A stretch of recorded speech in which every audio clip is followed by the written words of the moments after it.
Okay, welcome everyone to the Found Consciousness podcast. This is the first episode, and it is a very dear day to me because, as Matt and others know, this has been a thing that I've been wanting to do for many years, and it's never really aligned. A lot of things have always came up, life's challenges always came up as I tried to start this.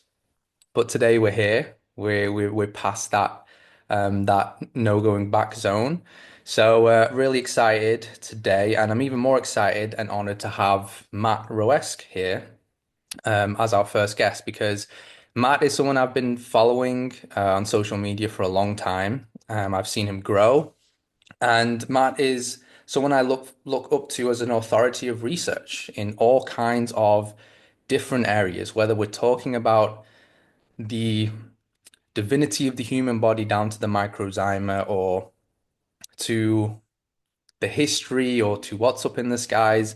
Matt is a valuable researcher. He's also a founder of Cultivate Elevate, which is a really interesting and amazing supplement company with the most interesting and unique supplements. And yeah, he's all around a great researcher, someone who I look up to as a source of valid research in all areas. And I'm honored to have him on today because we're going to talk about some world history. So yeah, welcome, Matt. Thank you for having me on, and thank you for the introduction. We've known each other for quite a long time, and now we get to actually talk to each other on a whole long format. Mhm. So I'm excited for it. Yeah, yeah, absolutely. I guess one of the things I'll say the first place to start is also for myself and to just get to know you more as well is like just a brief sort of introductory, who you are, how you came to be where you are now, what led you to this, open mind and such a in-depth research in all these different areas, kind of like briefly explain to, us how you got there. So it started with a lot of health issues. I feel like that's how it always starts. I had a lot of health issues, and when I was going to the professionals, they would always tell me it was genetic and I was getting older. And this was when I was about 25, and I realized, well, I'm being lied to. That's a great myth and everything else. And as I started to go through that rabbit hole of learning how to take back my health, I also started going through all these other rabbit holes of the Rockefellers, the Rothschilds, the Federal Reserve, Deborah Tavares with the weather, all of her work with the weather and stopthecrime.net. So I started going through all these things, and it just one rabbit hole led to another. And then as the 2020 situation happened, with the whole pandemic nonsense and whatever, it accelerated. I feel like learning and just the even everybody posting and content and everything, I feel like has completely accelerated the information in which we have taken in. But I always kind of questioned everything. I really never went along with the program. I never really agreed with any of the programming in which we were taught in the school system and things like that. And then as I would just kind of like explore a topic, I would pretty much just go bananas on exploring that topic. So whatever it is, let's say like the other day I was looking up DNA and how the DNA thing is fake. I started going through all the documents and every page and every test and everything because I want to see the other side. And I think that personally, everybody wants to see the other side because the truth is what resonates the most with us. And through my journey, and I'm sure your journey as well too, we've talked about a lot of truthing things or things about the truth. And once you see it, you can't unsee it. And that makes your life, I think, in my opinion, 1,000 times better because you don't have that same stress or that same chaos that was once there, that where you have to rely on somebody else. So, through this journey, there's been a million rabbit holes in which we can talk about, but through this journey, it's really been just seeing the other side and going, why am I always told one side? And is there another side that I should be looking at? And when I started looking at that, I was like, oh, now I understand why I wasn't told that side. So that's kind of the journey in a nutshell. Mhm. Do you know what's really like beautiful about awakening, and it's something that I've spoken to various people, and it's almost the same thing that, when the awakening occurs, it usually this explosion of open-mindedness and just being able to see and pierce through reality always comes from a moment of suffering. For example, your case, being having some kind of health challenge. And it's very similar. Like a lot of people have that story of having a health challenge or having some kind of affliction, whether it's emotionally or spiritually or whatever. It's through the suffering that you kind of are able to get to the other side. And I always find that like, pain and suffering is all part of this experience, and it can actually help you and be a catalyst for you to becoming, open-minded and more discerned of your reality. So yeah, I appreciate you really, sharing that background of yours, which kind of also leads us really nicely onto, well, like if we're talking about reality not being the way we perceived it growing up for many of us, we've got to start somewhere, and there's not really a better place to start than history. And I remember going down, history rabbit holes and realizing a lot of history, if not all of it, is practically a lie. Um, and there's so much you can dive into in this. And, the Tartaria thing definitely stood out to me and was like, wow, it was like you're seeing this physically when you go outside into your cities and stuff, and it all starts to make sense. So I guess that's a really great place to start. Firstly, like you got into the Tartaria stuff. You've been banging out so much content on that, and it's so intriguing. So yeah, how did you get into the lost history and the fake history and that sort of avenue? So the lost history started with World War One and World War Two. When I started looking at World War One and World War Two from another side, because those are two events, especially World War Two, which you're not supposed to question. And I wondered, why are you not supposed to question it? And then I thought, oh, maybe there's some holes in it. And I started to see that there were lots of holes in World War Two from the stories that we were told, a lot of things which were missing. And there's a great documentary, Europa, The Last Battle, for people to check into. But there's some interesting things when you get into this because then you start to kind of go back into the 1920s and you see things with the Bolsheviks and things that don't seem to be told. And I'm like, okay, this is interesting. Another part missing with World War One and all this stuff with radium and uranium and helium and hydrogen and all these interesting materials that were used around that time. So as I started to go back into the 1920s, then I was going back into the 1900s and I got to the Rockefellers and owning the educational system. So I started going, okay, well, if our history's been owned since, or our educational system's been owned since, let's say 1902, 1903 with the General Education Board, then for the last 120 years, I'm learning from the Rockefellers, who were oil barons. So this doesn't make a lot of sense. Then I started researching into Eustace Mullins' work, and that led me to learning about J.P. Morgan's and the Peabodys owning the education system in 1885. So it's interesting because around that time, too, they debunked the ether, which is a fun topic. But after they had the control of the schooling system, they debunked that. So then I thought, okay, well, since 1885, they've been just teaching us what they've been teaching us. What about before that? And this is where I started to look at the world fairs. And I think this is a great one for people to look into because when you look at these buildings and you see these grand buildings all made out of travertine and granite and stone and all these things, you start to get a little confused why people are on horse and wagon. You see a little bunch of horse and wagon people, and they look really tiny in comparison, to buildings which are just absolutely massive in that comparison. And so I started wondering, well, it's almost like there's technology is missing. There's people building these extravagant buildings, and then there's these people on these horse and wagons, and they, doing their thing. And so what I started to look at was, well, maybe there's parts that we should be looking more into. So I started collecting a lot of books on this because I wanted to find out what parts of history that I'm missing. Started collecting these books and finding out that these buildings were 50,000 square feet in size. And there were over 500 of them at each World Fair. And I started going, these buildings look exactly like Rome, like Europe. This looks like the architecture we've seen in Europe. Why is all this architecture in America? I heard, the Oregon Trail and my mule died of dysentery, and that whole funny story. But that's not fitting with these gigantic, massive buildings and all of the technology, the infrastructure, all of the stuff that they were using, tapping into the ether, lightning rods, all this stuff. And I started going, wait a minute, this doesn't make any sense. And what I started realizing is the one that really blew my mind was the 1876 Centennial World Fair. That was in Philadelphia.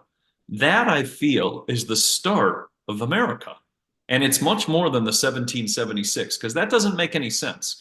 Because when I started to look at photos from 1776 to 1876, there are none. It's like as if nothing existed. They're just talking about fairy tales and whatever else. Even I started looking into like the Confederates with the Civil War and that whole fighting. There's hardly any photos.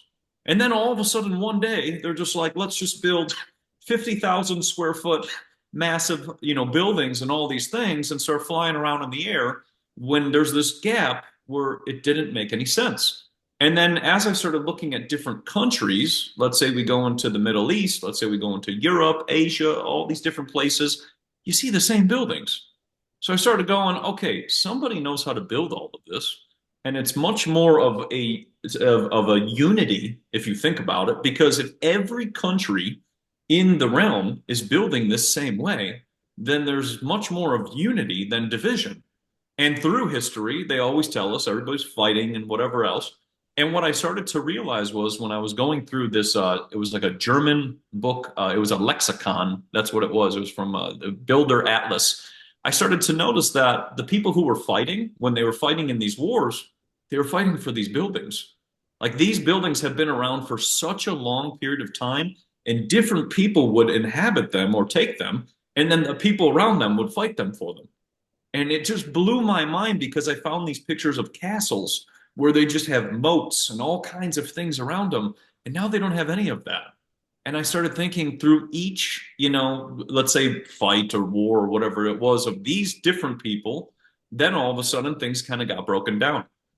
But it really started to make me question everything. And then I found one book which kind of blew my mind, which was the boys' book of airships. And they were explaining flight in 1783. But flight was not displayed until about 1901 with the World Fair. So it's made me start to realize that a lot of stuff goes back a lot farther. There's nothing new under the sun. And the more I would explore this topic and just kind of, just pick one, like flight or materials, whatever, nothing added up. And I realized that because these buildings, when you walk into them, I went into a couple cathedrals in New York City. When you walk into them, they touch your soul. It's very hard to explain, but you get goosebumps and you can feel this building. And I found footage from that building from 1899. And they were showing like a side panel. There's all the horse and wagons and things like that. And then I started thinking, oh my gosh, these buildings are so much older than what they were. Because when I looked up when it was built, they said it was 1901. So it's like, how did you have video footage of a building that was built, in 1901, but then you're seeing footage that's from 1899? Nothing makes sense. So it made me question everything. And that's kind of just the gist of how we should just kind of question everything that we've been sold by the Rockefellers, the Rothschilds, and the Morgans. Hmm. Wow, yeah, yeah, that's a very interesting way into all of this. And one of the things that I noticed about this rabbit hole, which probably was one of the reasons for why I took a break from it, was how overwhelming it can be to piece all of this together. And there are amazing, researchers out there that have individually kind of, studied or brought to the front a lot of this knowledge, and it's just sort of piecing that together is the tricky part because you realize what an amazing job, and I'm saying amazing because it truly is, they have done at covering up a lot of this information. I just want to go back to something you said before because it just kind of intrigued me. Like you said that they were fighting over these buildings, and I would, assume why this is why a lot of these buildings ended up being damaged all around the world. My curiosity is like, so these buildings, as you can feel them when you're in there. I mean, I was in when I was in Budapest and I was amongst all those buildings there. It felt electric. That was the word I used. It was electric. You Yeah. feel it. You feel the energy. And I could assume that these were built with good intentions, these buildings. But it always kind of curiosity came in. It's like, okay, if you're fighting over these buildings, there's something more to them. Could they have been used? Could they have been manipulated in ways? Could they have been used wrongly? That would be my thought process, and I wanted to ask you is like, have you sort of figured out the intentions behind these buildings? You know, what are their powers? And how can they be used essentially? So this depends on the building, and this is why this can go into multiple different ways. So pyramids, if we start with pyramids, just to make it simple, a lot of pyramids have mercury pools underneath them, and mercury pools work like aquifers. So if you think of a mercury pool spinning or spiraling, which I've tested where you take mercury and spin it, it will create voltage. So that would create a lot of voltage when you think about it, because there's a huge pool of mercury underneath there. Now, the acoustics are also perfect for healing. If you do any chanting, if you do any sound therapy, if you do anything with your voice or your throat chakra, you can heal very quickly. Like these buildings are designed to also heal. The materials are designed to also resonate perfectly. So that's another one. A lot of them also used to be, the pyramids also used to have a gold mica that used to be on top of it, which is conductive. And it's interesting because when you look at the 1897 World Fair in Tennessee, they have a pyramid and they have the lights on it. So I feel like they're trying to throw it in our face type of thing and whatever else. But they said that they didn't need that technology anymore. But, it is what it is. But those pyramids, I start to sit there and think them as almost like energy generators. Now, Philip Callahan also did work with Celtic round towers and studying those. And he was explaining that monks could go in them and communicate amongst each other, almost like a one large communication device. So the pyramid can go also into that. And then now, like you were saying with the other buildings, so let's go cathedrals, temples, all these other different buildings. These can work in different ways. One, a blimp or an airship can easily dock to any of these places, like the Eiffel Tower, for example. It's very easy for them to dock. Also, if you were to gather atmospheric energy, which is what Herman Plausen talked about, at the top of that Eiffel Tower, you could gather energy and you could charge your blimp. Like you could just easily charge it because you're gathering that charge the entire time. The cathedrals, on the other hand, those could heal the area. They could also help increase plant growth.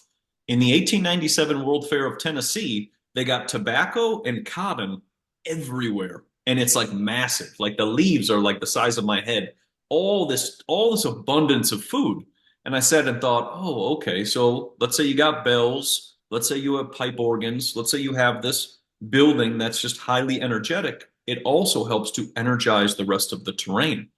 And I also thought about the bells too. The bells can be used. They used to ward off storms with them. That's what they were talking about. They would ring the bells and they would pray to get rid of the storms, which I thought is really interesting because who's creating the storms or bringing the storms?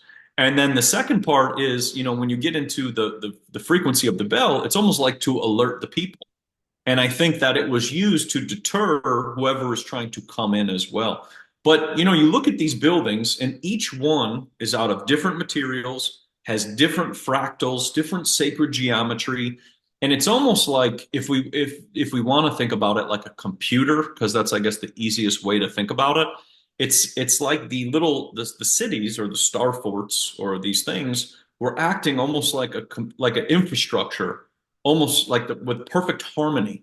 Like each building complemented each thing, and what I noticed was like for example, a cathedral. They take out the bell, they take out the water access that's below, they take out the pipe organ, they switch the direction of things so that when you walk in, you think you're going into something else. And it made me realize that they're taking apart all this infrastructure so that it breaks down the system so that we can't understand it. But the more I would go back, the more I would see that this looks like each building served its own purpose in part of this larger, star fort infrastructure or whatever you want to call it. And then that would all complement each other. And the other thing too is the doors of these places and all of the things that you see are like 50 to 100 feet tall or 200 feet tall, so someone large is walking around in these places. And when I was studying the Ebner effect, which is a thing that a scientist figured out in about the 2000s, he was trying to get rid of GMOs. He didn't want to have GMOs because he thought this is really silly. So he took seeds and he took different animals and fish and he put them in high static fields. And what he noticed was that these fish and these seeds, they went absolutely bananas. They grew to these just crazy heights. And even the fish, instead of it being a normal trout, it turned almost like the size of a salmon in real time. So if you think about it, if this infrastructure of the star fort was harnessing those static fields, which we were talking about, a very certain frequency, well, then everybody could be bigger, food can be more abundant, energy can be free, and people are living in a completely different realm. Versus me and you right now, with all this nonsense wires and all kinds of garbage that they try to give us, it's all horribly inefficient. Like it's the worst of the worst. It's like 10% efficiency rates, So when you look at this, you're seeing a very different way of living. And that's why sometimes it's very hard for us to comprehend that somebody was living this way and was much more advanced than us now, with ChatGPT and whatever else. So it's just that's kind of my thing on it when I look at it of what these buildings did. Now, a lot of them, like you said, were destroyed. So we're missing a lot of parts. It's really hard to figure things out. Like when I walked into the cathedral, each part of the wall and the colors and the stained glass I could feel and pick up. And even the pipe organs were playing and they were actually singing when I walked in, which was it was like something out of a movie. But I could only imagine how much more it can be amplified for the surrounding land as well, too. Mhm. It reminds me of when I first got into studying this. I came across a lady called Tanya Harris, and she went into the buildings and she essentially took the sound resonance of the building inside it in all these wonderful cathedrals in the UK. And she got those sound or that audio into somatics. She's shown it on water, what that sound, the patterns of that sound, and what it would produce. And we can't say whether they were healing frequencies or not. That wasn't part of the experiment, but it was that these buildings were producing naturally without anyone singing, without chanting, without music, without anything like that. Just the resonance of the building itself, the sound of the building would produce in itself a frequency. And I would assume that those frequencies were most likely healing to be in, because when you look at all how pyramids are made and all these healing stories you find when people stand within pyramids and all their inflammation is gone and their cancers are gone and all this stuff, and you've got extinct flowers growing around everywhere. So you would assume that these buildings also brought the same. Um, and tracking all the way back, because like we've discussed it, we can go into so many different avenues. So what I want to sort of just touch on here is we're talking about a civilization. We're talking about a civilization we are not told about. That clearly someone else has built these buildings. Not humans, because we don't even have that capability today. So someone else has built these buildings, they exist, and there is a cover-up. There is a cover-up happening where these people that are in charge, or these people that have inhabited these cities and found these buildings, are rewriting history, rewriting the narrative to make it as if they have built it. They were the builders, they were the master builders of these. And so, yeah, can you touch on, like, the narrative of, why are they covering up? How are they covering it up? And yeah, what is the purpose of the cover up? Why did they not want us to know these things? Why did they not want us to know about these, the healing benefits of these buildings? And what does that mean for us, the layman, let's say. So this punches a lot of holes in the story that we're told. So that's why. They tell us that we come from monkeys, that whole bunch of nonsense and whatever else. So if people weren't coming from monkeys and coming from something else that was more advanced, well, that changes everything. This also impacts carbon dating, when they're always like, oh, this is 1 million years old and whatever. Well, it starts to punch holes in that. Maybe this is much more recent. And a lot of these buildings I started to notice were much more recent than what they told, maybe only 200 years or 300 years ago. Then it also makes people ask questions, like you just said. Where did the people go who built this? And my one buddy, the archivist, with an analog, he did a bunch of newspapers showing all these giants and how the Smithsonian Institute was hiding all of these different skeletons that they were finding of 18 to 22-foot people. So then that starts to question, wait a minute, there were really, really big people walking amongst, us as humans and whatever. So this also starts to make people question things. And what I realized is each little hole, in the narrative makes you start to question things and go, wait a minute, how were these created? And then you start to look at like the dark times and the medieval times and this time and this time. And then you start to go, well, these people didn't even respect the buildings that they were living in. Allegedly they were using the streets as toilets. They were taking their buckets and pouring their waste into the street. So a person who loves their home or is from there wouldn't be doing that. That's another thing I started to think about. And a lot of the stuff with the piping systems and the sewage systems didn't seem to be there. So then that doesn't add up. Who builds a building that has 5,000 rooms and doesn't have any running water or sewage? Things like that. And all these little things started making me question this. And when we start to look at this, we see that this has been covered up for a long period of time.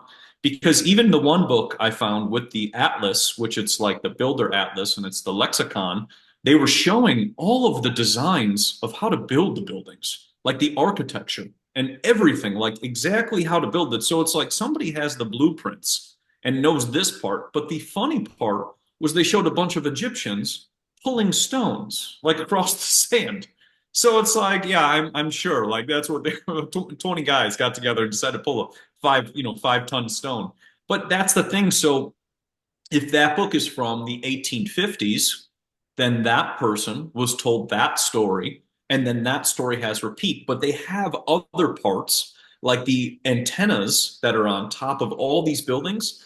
They have chains and they have all these coils around them. And nowadays, those aren't there. So what I learned was over time, certain parts were taken and certain parts were removed. And then as the story was regurgitated through the years, then it was where we are today. And it's what it is it's really just a form of control. Because if people don't know the truth, then they just blindly believe and they go with the narrative. But if people can start asking questions, like, for example, Chicago 1893, there's only one building still standing, the Museum of Science and Industry. All the other buildings are gone. And they said it burned down and there was a fire, that allegedly burned these stone buildings down. But when you see all of this, that's going to make you question things. So this is why a lot of it had to be removed, in their opinion, these people who were trying to control us, because then people would start to ask questions. And it's interesting because like nobody ever says Washington, D.C. or those Capitol buildings are temporary, but they'll say the World Fair is temporary. And that's because when we went to school, they teach us those buildings are temporary, but not Washington, D.C. And that's where, when you have a small group of people controlling everything that you're learning, then you're never going to question anything because you've been told it already. But when you go and start to seek out the information, you start to see, wow, there's much more to this. And like you said, it can really mess with your mind, but it can also show you, where we can also go with this. Because if it already was here, it means we can do it again. We just have to kind of get back into learning about it because then your mind just kind of taps back into it. So it's kind of yeah, it's a complicated situation with this one, but there's a lot that can come positive to it of knowing the past because that's the only way you can also move forward. And what's more telling of history than what you'll see when you walk the streets, the buildings in front of you, simply just seeing that and being amongst it, it's automatically going to make you question. So it makes sense for them to cover their asses essentially. And that's why I was watching something recently and it was talking about the pictures that you would look at the old pictures and what you'll see is these buildings that are already erect. They're already standing, they're already up, and they've got this scaffolding around them. And so Yeah. you've got the scaffolding picture. So someone's taken a picture and used this picture with the scaffolding around the building and said they're building this building, right? Look, we have the scaffolding. And it's just funny because like you literally see the buildings all built. So it just makes you laugh. So, and that makes you question, well, why are they doing that? Why are they gonna, you know, put scaffolding up and take pictures? Because they're telling a new story. And already just knowing that they're trying to tell you a new story should tell you, what are they hiding then? What story do they not want you to know? And that's the really interesting thing about going this, because you're plucking parts of that story. And I think a great sort of segue into what we want to talk about next is like a really great thing to start understanding that story is looking into the world fairs. And I know that you have been looking into the world fairs, and your content on that's really amazing. So yeah, just kind of, what are some of the world fairs that stood out to you? What were the world fairs first and foremost? And yeah, like how can you look at the world fairs and perceive that, and what comes to you when you see that? So it's funny that you say that because in the 1897 World Fair, they actually have the scaffolding photos in here in this one. And it's interesting because I started thinking about that's them taking it apart and then taking a photo. So it's like the opposite. So they've showed us this is us building, but I've started to realize that's them taking things apart and kind of showing us the opposite way and telling us that they were building it. But through the world fairs, these when you get into the world fairs, it's very funny. The world fairs were these grand, 500 buildings, usually on average, these gigantic fairs. And what they said was they usually built them in 6 months to 2 years. Even if there's winter or snow seasons or rain or whatever else, they were just throwing up these big buildings. And it was interesting because they never made any money, these fairs. They had them all over the country, they said, and they had them in Europe too. But they never really made any money. And they carried around a Ferris wheel. They carried around like all these different buildings and cactuses and trees and animals and fish, like all kinds of fish. They had whales and dolphins and all kinds of things all at these fairs. And basically, it was an event for people to attend. And when I started looking at these events that people were attending, the people look very out of place. They almost look like they don't really belong there. They look like confused. They're like looking around, and you can see like they're walking around in just this grand architecture. And they just look like you could see it in their face, like they just don't look happy. And I always like to read body language. Like when I look at somebody, it's always body language. And with that, when I'm looking at these photos, these people just look like miserable. And Mhm. I started to realize, well, what was the population around this time? So you look at all these world fairs and, the populations, let's say a couple 100,000 in the city, maybe even less. Some of the smaller ones like Nashville were really, really tiny, the population. But then all these people would get shipped in. And even with shipping in, let's say 6 million people or whoever attended, they still didn't make any money. And there would always be either a stock market crash, a money panic, or some sort of outbreak of an illness after these world fairs. And I started seeing, oh, this is the same playbook we see today. 2020, you got your outbreak, and then you have, your money situation and all of these things, and you're doing the same playbook. But these fairs were interesting because they had so many different buildings and just so many things that were truly just kind of mind blowing. If you can kind of see that, Mhm. all of the buildings look exactly like the Capitol buildings of what Yeah. we know of Washington, D.C. And somehow these were also in every city across the United States.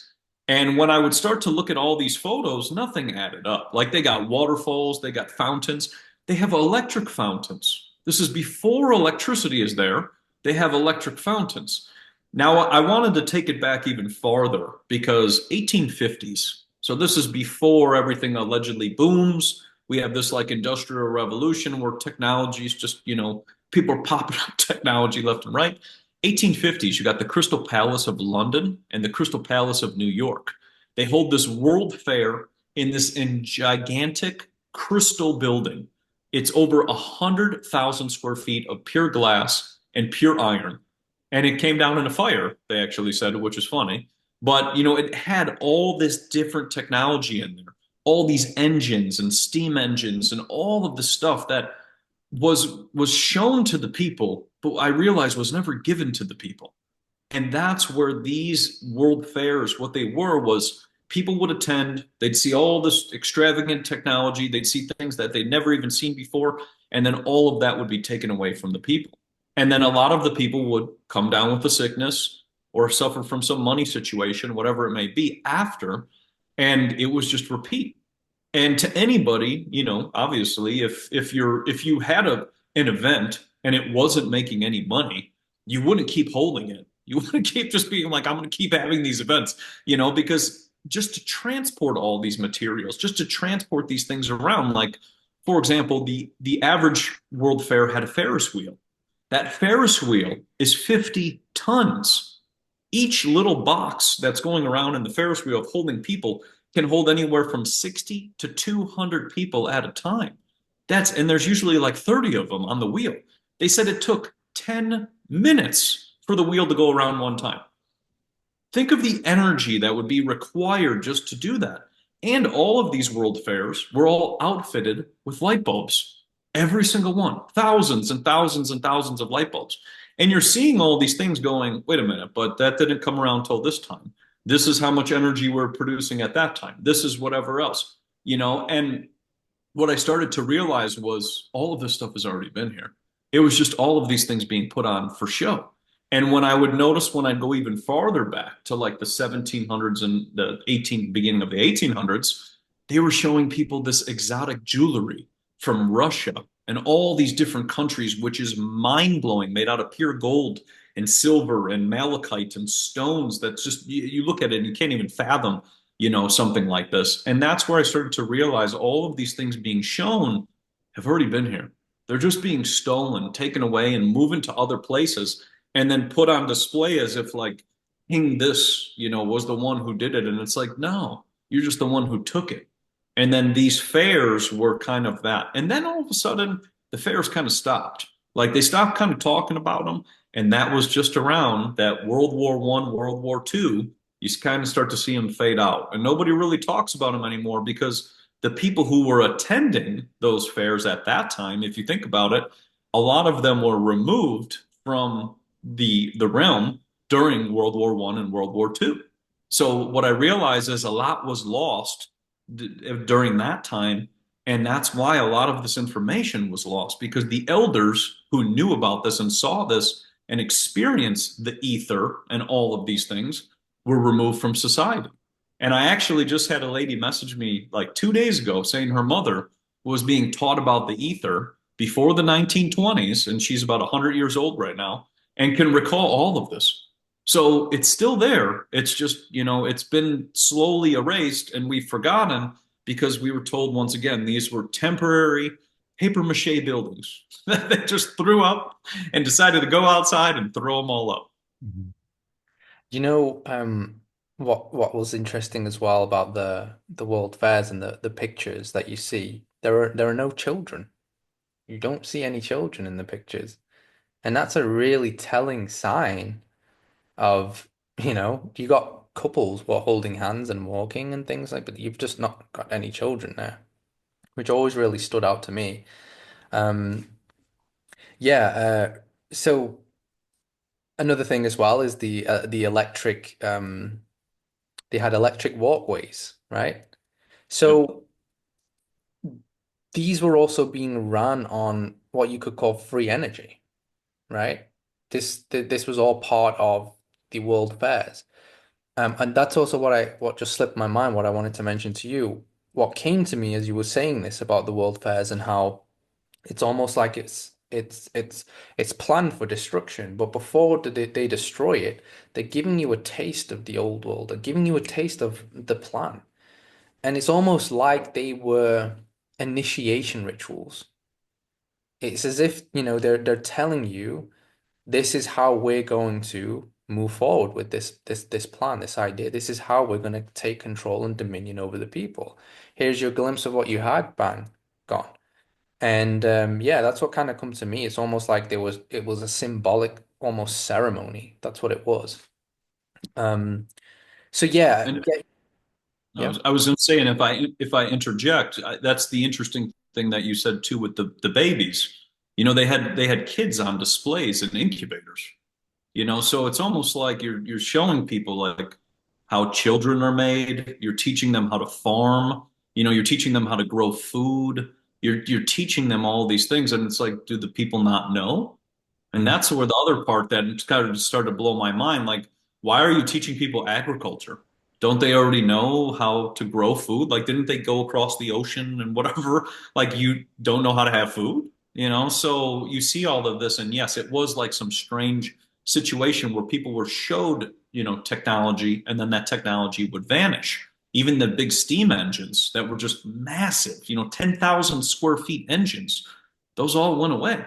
And like you said too, the electric trolleys, they were covering up the roads with mud so that people didn't even know that electric trolleys even exist. Because when you see this, like 1876, the Philadelphia World Fair, you see the rails that were there. And then when they had the fair, there's mud on top of it.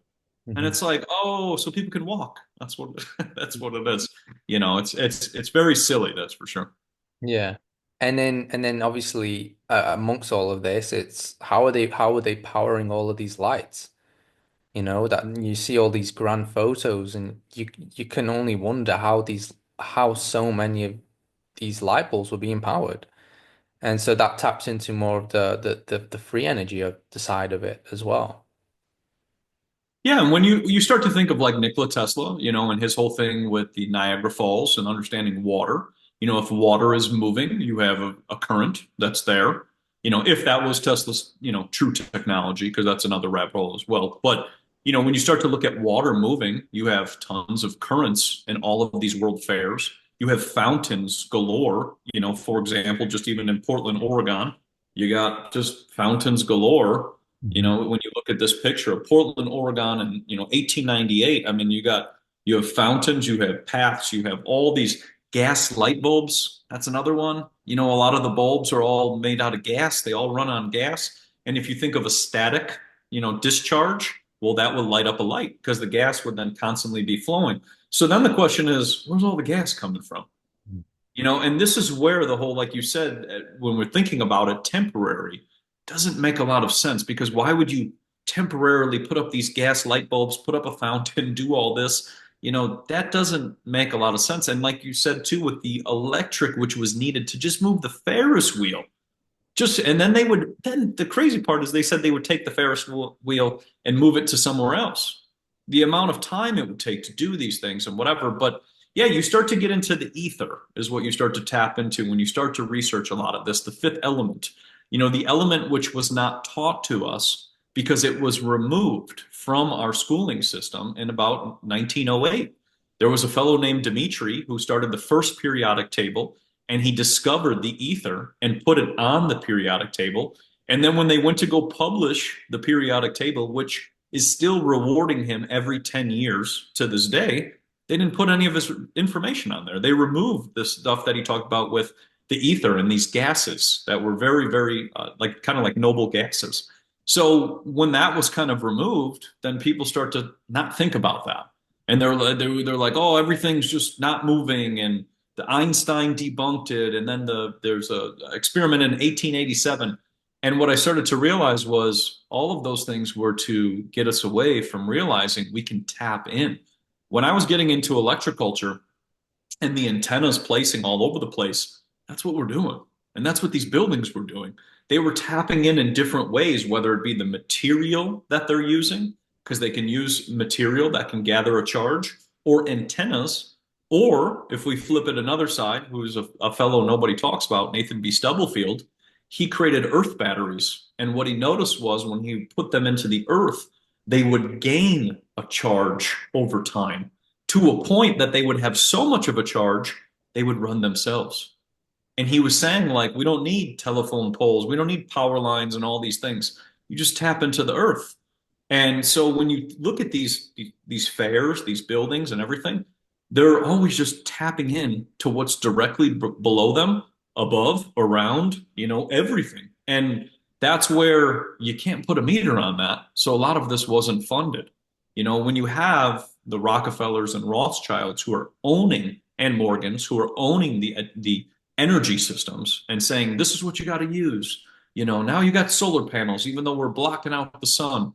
All these things that they're trying to give the people, well, they could put a meter on that. and you can control it. But when it's free and people are tapping into this, it gives them a different situation. And one of Tesla's patents, which if you want to laugh, was just a rod with a aluminum mica sheet on top of it, and he would just connect a wire to it. And every time the sun would hit it, it would just maintain that charge because of the material. And he's like, you got energy right there. You don't even got to do anything. Mhm. So these fairs, when you start to look at these, this is the stuff that you start to see, and you see it at every single one. And if you wanted to, like we were saying, if you're trying to control somebody of the energy that they can use, well, then you don't teach them about this. Even like alchemy, because I started to think, where did all these materials come from? Like they're using gold, brass, bronze, tin, silver, platinum, all these things. They surely weren't mining all of this because this is now a whole nother operation to mine all of these things and bring it into. And that's where alchemy goes in. And alchemy goes away about 1925-ish. They stopped teaching it. The curriculum all of a sudden says, "Oh, we don't want to talk about that anymore."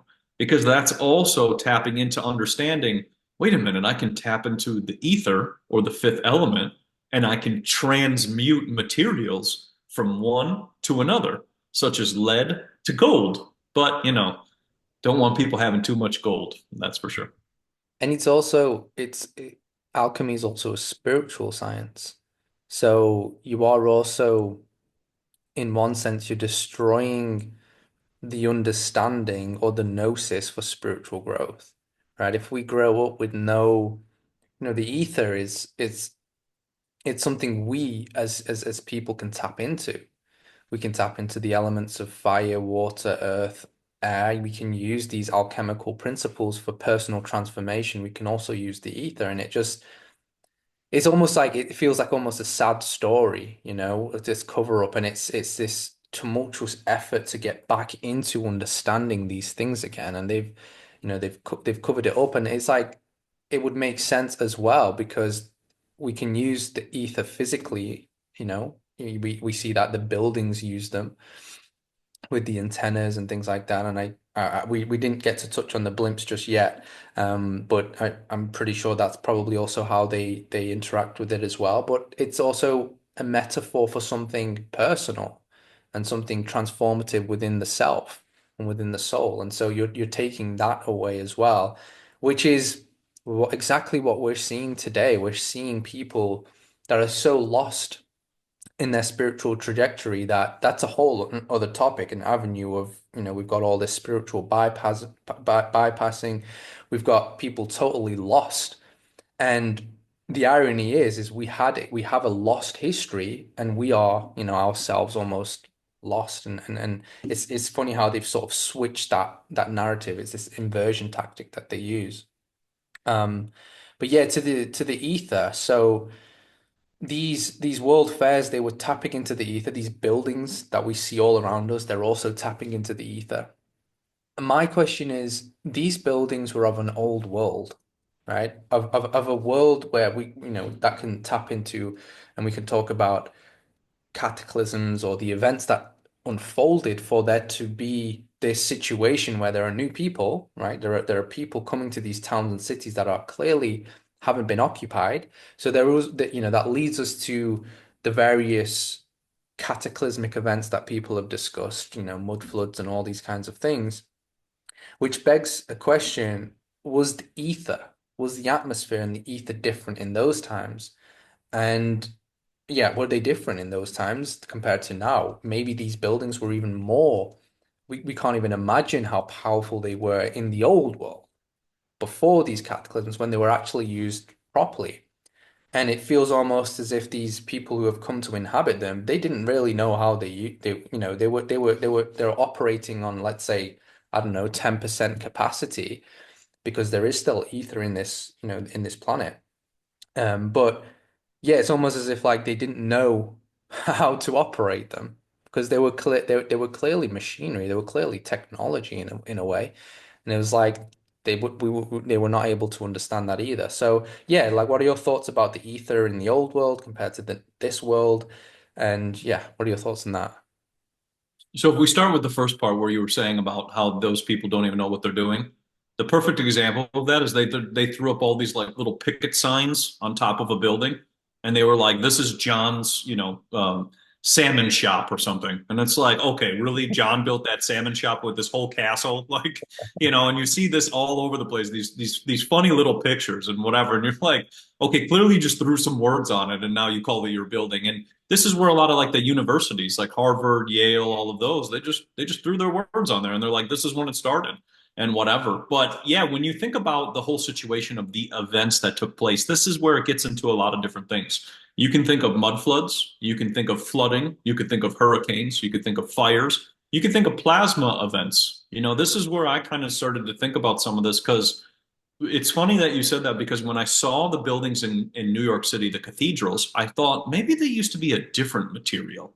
Like maybe they were once a different material and there was some sort of event that took place, almost like a static discharge or just a release, or something from the earth or whatever. And then all of a sudden, poof, everything that maybe once used to be copper turned to stone, or once used to be gold turned to this. Because even, for example, in the Middle East, where the buildings are built into the mountain, and they have cut through the mountain and done all this beautiful architecture, you almost think like there's an event that took place that turned it to stone because it would be very challenging to cut through the stone and make it so perfect and whatever.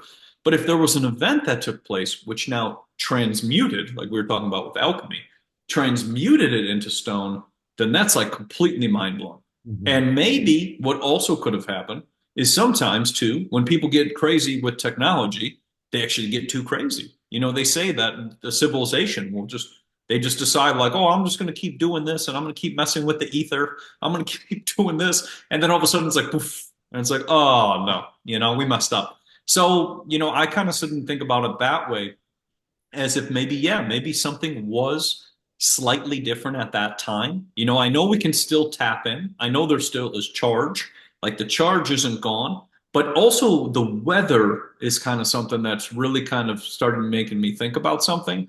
And I feel like this is why they do so much to the skies, because maybe our climate is actually very different. And when it's very different, such as hot and sunny, these buildings are gathering more of a charge than when it's, let's say, cloudy and there's not as much sun. So I'm sure there's something because when I was looking back at pictures in like 1900s and 1880s and things like that, you can see these like clouds that look like the ones today. And I'm sitting there thinking, wait a minute, has this technology been around for this long period of time? And it's been going on to kind of dim the energy? Because there's a really interesting video out of Cambodia where they have a temple and there's a static. You see this like, it looks like a bunch of orbs floating around that top of that temple. And it would make you wonder, well, what would be the perfect, situation or the perfect terrain or atmosphere at that time for that to occur? Why doesn't it happen all the time? So, maybe, like you were saying, they're trying to do whatever they're doing in the skies to try to counter that. And why, for example, like Wilhelm Reich's work with Cloudbusters and Trevor James Constable's work with balancing out the atmosphere was a threat. Because I started to realize that when you have a bunch of sunny, healthy people, it makes you think differently. But with the whole situation with a different time, maybe during the 1600s, 1700s, it was very different. Maybe the nitrogen was different. Maybe the oxygen or the hydrogen was different. And then you'd kind of tap in. And then once that event took place, it kind of changed everything and made things smaller because everything seemed to be so big. And if you need something to be big, you kind of got to change stuff. But to flip it on the other side, there's a lot of big people entering the realm right now.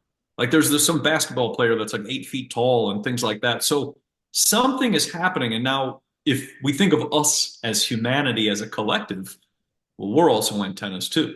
So maybe the people were tapped into a different frequency. And this is why I think that they changed the lights so much.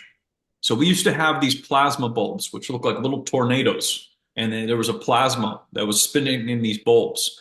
And I think that those bulbs used to be around and they would also connect the people to a higher frequency or consciousness. And then as bulbs began to change and they went to the Edison bulb and fluorescence and LEDs and all this other garbage, then people started to change because as you know, you've studied it many times with the eyes. The eyes are always taking in these frequencies and they change the whole mind and the brain and everything. So if we tap into certain frequencies of even just color spectrums, then it probably starts to change all of us as one, and then can change the realm as a whole. That's kind of how I think about it because there's so much. You can go 8 million different ways with Yeah. this, and we could probably talk for 10 hours, but I just kind of just different things that kind of came to me over time. But the static event was really something because even like 1859, they had this Carrington event where a lot of the technology like just cooked, so it makes you wonder like who's experimenting with these things and doing these things. And then the other question is, does the Earth just do it? Because the Earth is alive. Like Mother Earth is alive all the time. So then maybe the Earth is like, you know what, you guys are messing things up too much, whatever, like whatever. So it's so many different ways to think about it, but I definitely believe that, like you were saying, the buildings are tapping in to everything around us, even still to this day, with all those ugly buildings they built next to them, they're still doing the same thing. There's still that same energy generation. And my experience was I felt different for about 2.5 weeks. And I sat there and thought, okay, this is mind blowing. And this is why, once again, they're like, oh, it was built long ago and doesn't work as well. Yeah, and when we're talking about the energetics of a place, like a lot of these places, I'm not too sure about the world fairs. I'd be interested to know, but were built on ley lines, like the actual energy grid that's given off by these solar magnetic energies. They cover the world in a grid, and there are specific patterns of these energy lines, and you will look along these energy lines, and you'll find most of these giant structures from all traditions and all cultures and all around the world. They're all built very close to or on these ley lines because they are places of higher energy and higher resonance. So it's yeah, so you know you need that almost to, in a sense, attract as much energy and ether as possible. And they knew this. And one of the things that kind of came to me when you were speaking about the plasma, possible plasma event or the different kinds of events that could have unfolded for this sort of reset. You see wood petrify and it turns into stone, and it's almost as if there have been an event in which that has taken place, like wood being turned to stone almost instantaneously. Or, you got this shifting of minerals. I think that's an amazing. I hadn't heard that before, so that's kind of opened my mind into the trans. We have biological transmutation. We have transmutation of minerals within inside of our body, where minerals can actually shift and change into other minerals, silica into calcium, for example. Our body does this transformation naturally, and it's almost metaphysical. We don't know how that happens.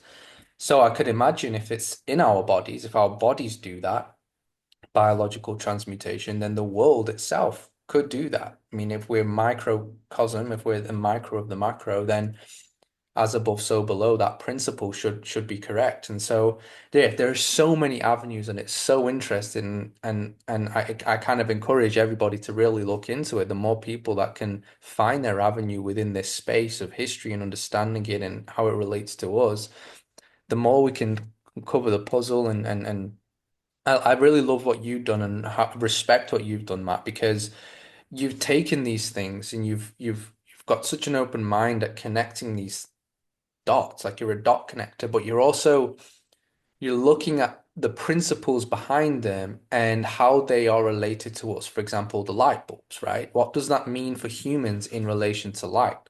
And should we put more importance of the different lights we're exposed to, and how to take care of that and how to manage our health? And I think that is a fundamental point because it's all good and well knowing all this stuff, but if you cannot apply these principles and apply this knowledge in some way, if you cannot do that, then it's almost senseless knowing. It's important to integrate that into yourself. So yeah, man, I really appreciate you connecting those dots. And yeah, I know that you've got to go soon. So yeah, it was an amazing talk. We could have talked for hours, and I would love to have you on another episode, if it all aligns. But yeah, amazing speaking with you, Matt. Finally, it's been a long time, and I just want to let everyone know, like, if you could let everyone know where people can find more of your work, where they can, follow you on social medias, like, what's your, where they can find you. Of course. Yeah, and I'm happy to talk and I'm sure we can talk for hours. We could probably do 20 hours of just going through topics and things like that, of different episodes and things like that. But they can find us on cultivateelevate.com. I also have an Instagram, we got Telegram, Rumble, Odyssey. I try to put everywhere, because as you know, you've been censored so many times like myself. You got to be everywhere, because otherwise the information is just blocked. And this information's been blocked. When I first started talking about electroculture, which was just people growing big amounts of food and having abundance, that was getting debunked by Google and censored. And it's like, why are you debunking food? People growing food, like what, how? And then I showed the US agriculture, doing electroculture in 1935. So then I thought, oh, okay, makes sense why you're debunking it. But yeah, you can find all of our information on cultivateelevate.com. Have a plethora on there, and then all the different social medias. I try to put as much information as I can, and then cite the sources in any of the videos that I do or the books or anything. I always just try to show the sources so people can go look up things and find books themselves, and then just have an open mind. Because, like you said, we've been lied to so many times, and I'm just over it. We've been lied to so many times about every single thing, and I just can't stand it anymore. And I realize that there needs to be a solution, and we should always have solutions and not live in fear because a lot of the times with all of this and even what we're learning, it's a lot to take in and it's a lot to kind of just expose your mind to. But then you can do something with it. You can do something with that information and help somebody else so that they can also help another person. And I think that's the crucial thing because that's kind of what me and you have been doing for a long time, just trying to put out information to help because it helps more than all this divide and conquer chaos that we have going on every single day. Every day there's aliens invading and other funny things, whatever else. So it's been a blast, and I thank you for having me on. And I'm sure we'll do a bunch more with a million more topics for hours. So Yeah, yeah, and just to finally touch on that as well, is like as content creators and stuff, sometimes we might create some content, we might put things out there, or might speak in podcast or a video or myself, and we might not touch on the solution aspect to these things, and that's why it's our responsibility or your responsibility to really integrate that within yourself and look for that meaning within your own life, and I've always found that to be, instead of almost expecting it to be given to you, it's almost you're going to have to reach out a little bit of your yang energy to bring some of that in. So yeah, it was an absolute blast, Matt. Thank you so much. Last question to you. I know you're researching all kinds of different things. Like what's on your radar right now? Like what's your next kind of goals, next moves? So right now I'm trying to finish up my book on electroculture and the ether. That's what I'm working on and put a whole bunch of stuff in there to kind of, bring out some more information and light. But that's kind of what I'm doing. And then working on some more superfoods for Cultivate Elevate as well. But yeah, just constantly just keep moving. That's pretty much what it is because we're constantly in this goofy, I don't know, battle, I guess you would say light versus darkness. And there's always a solution to things. And I've realized we can do it. Like we just got to just take in, like you said, take action. You have the information at your fingertips. Everything is at our fingertips now. Like even these books I found, it's you can find them. You just click around till you find it. Like that's what it is. And if we all just spend a little more time focusing on solutions, then a lot of the problems all go away. And that's what I realized. And during 21 or 2020 and 2021, when all the chaos was happening, think of how many solutions actually came out of that. As much as things were in chaos, a lot of information just came out faster than ever. And that's the power of the people taking the initiative and saying, I'm not dealing with this anymore. So I hope that this information that we talked about today can also lead to that and lead down that road. Absolutely. That's what we've been doing for many, many years. That's what I've been doing as well, trying to get people to tap into that. And one of the things just before we finish up, I just wanted to share that I got myself into a real pickle because getting down this information and learning about all this stuff can be really overwhelming. And I did get overwhelmed and I got really burnt out to the point where I actually felt as if I was focusing so much on external reality that I'd completely forgotten that there are problems in my own life that needed fixing. There were parts of myself that needed to be elevated and advanced. And I'd almost used these things as distractions, and it's very easy to get into that mindset, but the ultimate solution is getting more in within yourself, right? Figuring out who you are and the elements within yourself that you need to transform or transmute. That's the real work, right? So I just encourage anyone listening, don't try not to get caught into it all, but focus on those principles and focus on your inner worlds because that's going to be the most important thing. So yeah, again, Matt, it was a lovely end to the call actually, to the podcast. So I appreciate you being my first guest and thank you so much for coming on. Thank you for having me on, and I'll see you next time. All right, thank you so much.